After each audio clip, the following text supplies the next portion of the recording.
और प्रधानमंत्री नरेंद्र मोदी रूस के दौरे पर हैं, जहां उनकी राष्ट्रपति पुतिन से मुलाकात हुई। दोनों के बीच जबरदस्त बॉन्डिंग देखने को मिली। दोनों देशों के मैत्रीपूर्ण संबंधों के साथ साथ अंतर्राष्ट्रीय और क्षेत्रीय मुद्दों पर चर्चा हुई। आइए इस रिपोर्ट में देखते हैं।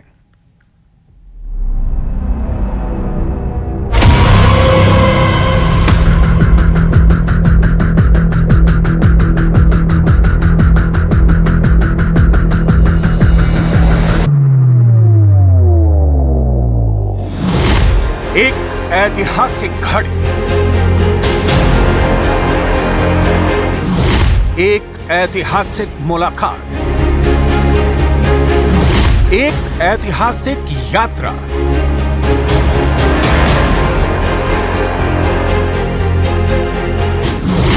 एक ऐतिहासिक सफर। भारत और रूस की दोस्ती का भूत, भविष्य और वर्तमान किसी से नहीं छिपा।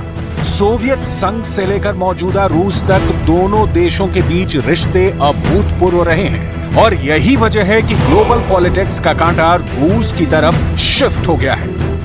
रूस के राष्ट्रपति पुतिन और पीएम मोदी के बीच 22वीं सालाना शिखर बैठक के कई डायमेंशन हैं और हर डायमेंशन का अपना महत्व है। यही वजह है कि विदेश मंत्री एस जयशंकर भी इस मुलाकात को नए युग की शुरुआत मान रहे हैं।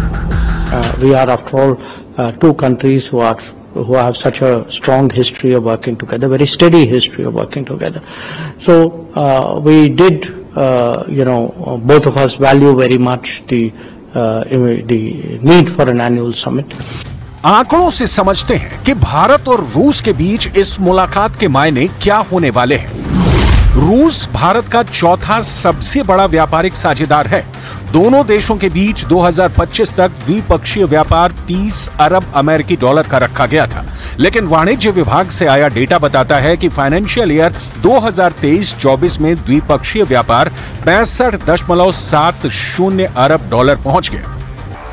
और इस तालमेल की नींव पड़ी थी शीत युद्ध के वक्त, जब सोवियत संघ ने महाशक्ति के रूप में और भारत ने विकासशील देशों के अंग के रूप में आपसी सहयोग किया था, जिसका असर दोनों देशों के मौजूदा सहयोग को लेकर देखा जा सकता है।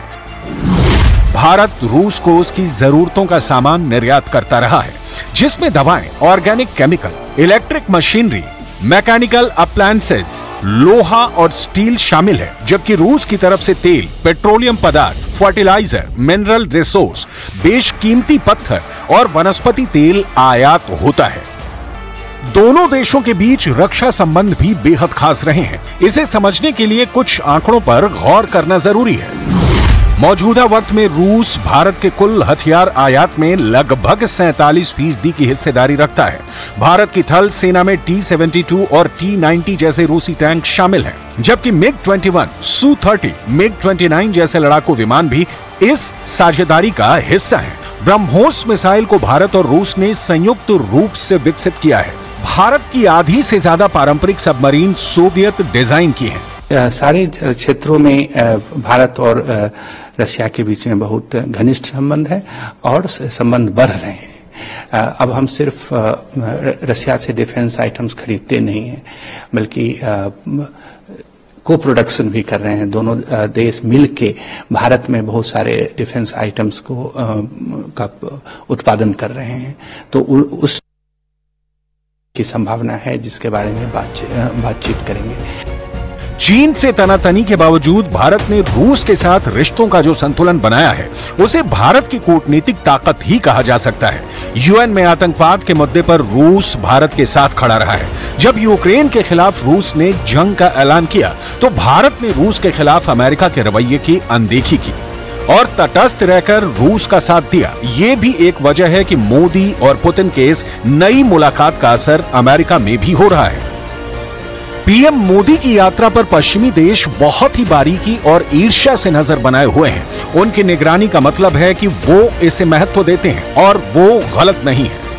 इसमें बहुत महत्व देने वाली बात है। इतना ही नहीं, भारत और रूस का सांस्कृतिक जुड़ाव भी किसी से छिपा नहीं है।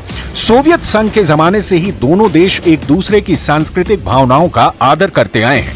यही वजह है कि पीएम मोदी के लिए रूस पलक पावने बिछाए है।